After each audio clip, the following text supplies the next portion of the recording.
One of the most relevant questions for Canadians is trying to define that tricky line between Parliament's authority to legislate on the one hand and the judiciary's authority to review and even strike down legislation under the Constitution on the other hand. Obviously, there's a tension there, and it's one that goes by many names, including the somewhat euphemistic name, the constitutional dialogue. Whatever you want to call it, it's definitely a tension. And today I'm going to explore it in the context of one of the keystone principles of the Canadian legal system, which is the rule of law.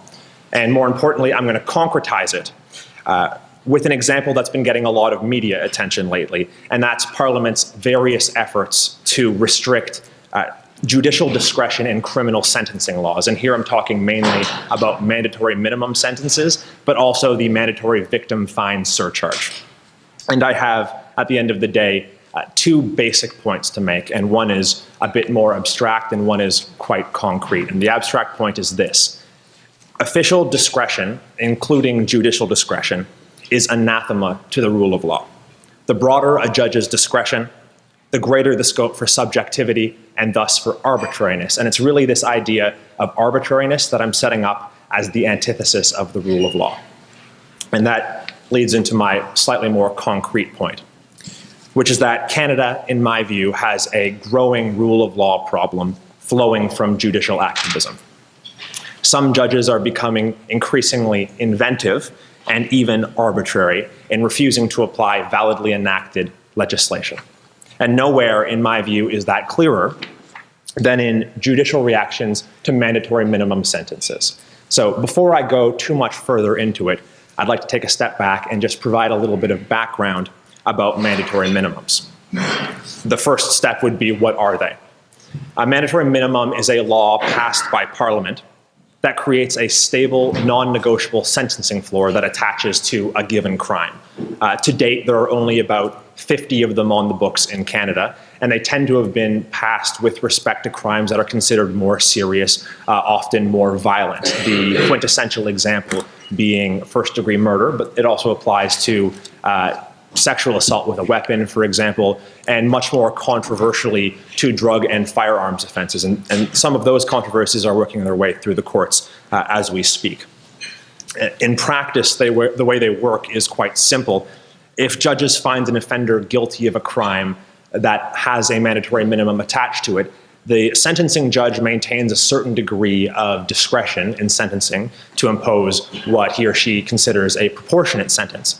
But whatever that sentence is, it can't go below the mandatory sentencing floor, even if they think that a lower sentence would be more fair in the circumstances. Now, that isn't the full story, because judges maintain a discretion under the Constitution to strike down a law if it violates a section of the Charter, for example. Section 12 is the most relevant one for our purposes today. But I'd like to put a pin in that because I will be getting into it in a lot more detail in a moment.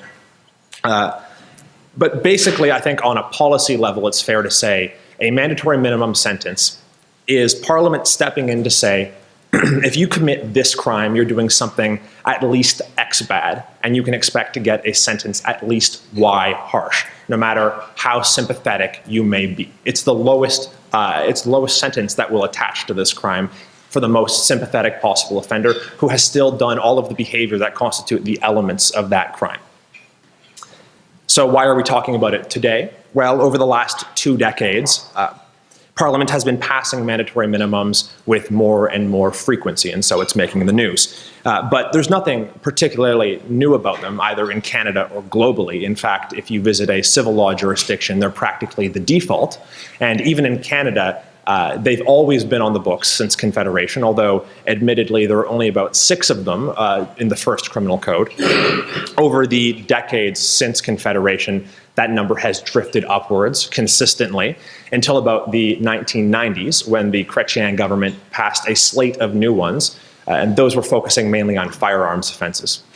And then more recently, and probably most notoriously, the Harper government has picked up the torch to some extent and has passed a handful of new ones.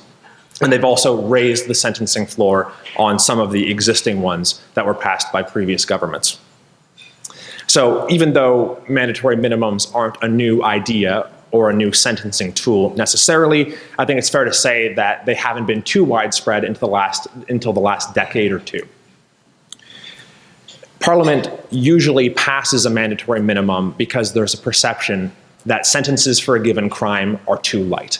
And it's no wonder that two governments in the last 2 decades have thought it was politically expedient or worthwhile to pass them, because studies continually show that Canadians believe our sentencing regime is too lenient. That's just by way of an aside. But mandatory sentencing laws aren't just for buffing the lower portion of the sentencing range. It can cut both ways. The most famous example of that would be 1976, Parliament decided to abolish the death penalty. And it's not often skewed in this way, but that effectively restricted judicial discretion in sentencing insofar as it took the ultimate punishment, being death, off the table. You may not be surprised to learn that there is very little resistance in the courts to that particular change, but the same can most decidedly not be said about mandatory minimum sentences. The most famous example in courts reacting to mandatory minimum sentences started in about the mid-1990s with judges starting to grant case-by-case exemptions from mandatory minimums where they thought a lower sentence was more appropriate. But in these cases, they either weren't being asked to strike down the law, or they couldn't get there under the Constitution. And these constitutional exemptions, as they're called, finally came before the Supreme Court in a very famous case called R and Ferguson. Very briefly, to give you some background there, in that case, an RCMP officer had shot and killed during an altercation an inmate. And he was charged with manslaughter with a weapon, which carried at that time a 4-year mandatory minimum sentence. The officer was convicted and at sentencing argued that 4 years in prison would be cruel and unusual punishment under Section 12 of the Charter of Rights and Freedoms. But he didn't say that the mandatory minimum itself was unconstitutional and should be struck down. He said that given the exigencies of his case, he should be granted a case-by-case exemption, one of these constitutional exemptions. So under Section 12, judges are empowered to strike down the law if it's found to be grossly disproportionate to the crime. But again, I'm going to get into that in just a little bit. The trial judge in Ferguson actually granted the constitutional exemption and sentenced the officer to a 2-year conditional sentence to be served in the community. So you can contrast 2-year conditional sentence served in the community with a mandatory minimum of 4 years custodial sentence. Obviously, we're not even in the same ballpark here. The case was, unsurprisingly, appealed up the chain until it reached the Supreme Court, which released a unanimous decision in 2008, which was penned by Chief Justice McLaughlin on behalf of the unanimous court. And she rejected outright the use of constitutional exemptions to get around mandatory minimums. And she did this for a few reasons, but one of the main ones being that the mere possibility of a constitutional exemption created a degree of uncertainty and unpredictability that was totally contrary to the rule of law. She also worried that allowing a case-by-case exemption like this would create more and more over time a gap between the law in theory and the law in practice as it was being applied. And that kind of gap is just as contrary to the rule of law. Finally, she emphasized that letting a judge second-guess Parliament in that way through a case-by-case exemption would intrude into the legislative sphere, and it would contradict Parliament's clear intent in passing the mandatory minimum in the first place, which was specifically to restrict judicial discretion in sentencing. Basically, Ferguson gives judges two options if they're confronted with a mandatory minimum sentence that they think is too harsh. They can either find it unconstitutional and strike it down, or they can apply it. There's no middle ground there. But the reasoning behind the constitutional exemption idea, well, it specifically was targeted to give judges more of that flexibility, more of that discretion. But it's that flexibility that's intrinsically problematic from a rule of law perspective because it blurs the line between the legislative and the judicial spheres. So it's worth, on that note, going a little bit deeper into the reasoning in Ferguson to ask what the Supreme Court was particularly concerned about in that case. So what is the rule of law? Well, it's at the root of our constitutional order. We know that much. If you don't believe me, you can check the preamble to the Charter, which says that Canada is founded on principles that recognize the rule of law. The Supreme Court has on more than one occasion called it a fundamental postulate of our Constitution. So great, it's important, but what does it mean? Well, the court says at least three things. The first is that it means the law applies equally to everyone, including public officials, or maybe especially public officials. Two, it means that we need to establish and maintain an actual body of positive laws. That's important, but maybe a little less relevant for our purposes today. And the third is that it means that any exercise of public power has to be pursuant to law. And I guess more to the point, the Supreme Court has recognized that there are 5 values that underpin the rule of law. And these are formal as opposed to substantive qualities of good law, qua good law. And they are certainty, accessibility, intelligibility, clarity, and predictability. So a good law will exhibit those qualities, and a great law will exhibit all of them to a high degree. Why is it important? Because we need to be able, as citizens of a country, to discover without too much difficulty what a law requires of us, where the sphere of danger is, so we can plan around it. And then once we find the law, it needs to be drafted with enough clarity and precision that we can plan our conduct around it. That's not to say that substantive justice isn't important, obviously it is, but even a substantively unjust law that ticks each one of those 5 boxes of the rule of law would be almost tolerable, because at least you could exercise your rational faculty and plan around it, seek to avoid it. So these 5 values really emphasize that arbitrariness is the antithesis of the rule of law. As John Locke said, wherever a law ends, tyranny begins, and that's what the rule of law is really pitched at. So that's great, but what am I worried about in Canada? The Supreme Court in Ferguson was crystal clear that giving judges discretion to ignore mandatory minimums that they personally view as disproportionate would undermine the rule of law. And that put the constitutional exemption idea to rest. But with that door shut, some judges have started to look at other ways to get around mandatory sentencing laws that they disagree with.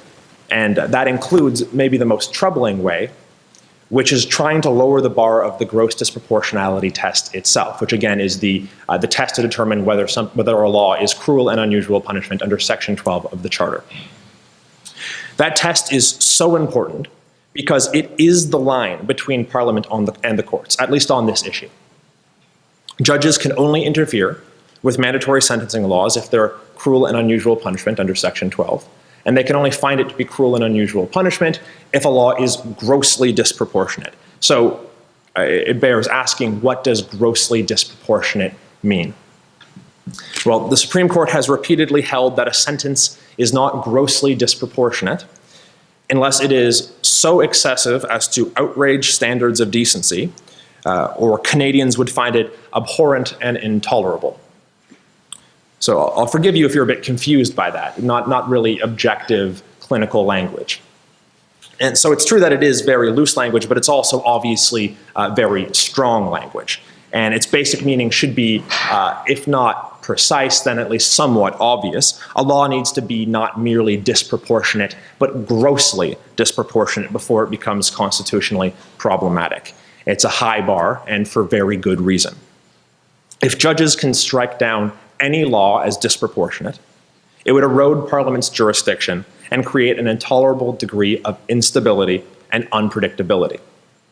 The fact that a law has to be grossly disproportionate rather than just disproportionate before it becomes unconstitutional injects some degree of an objective yardstick into the analysis. The sentence has to be demonstrably disconnected from the crime. And this is important, that there's this distance between Parliament and the courts on this issue, because the process of identifying the proper punishment that reflects the moral turpitude of a given crime is not mathematical or deductive in any real way. It's a philosophical, political, policy-steeped analysis, and it requires exactly the type of nuanced, multifaceted analysis that Parliament is in a much better position and frankly, a much more accountable position to conduct.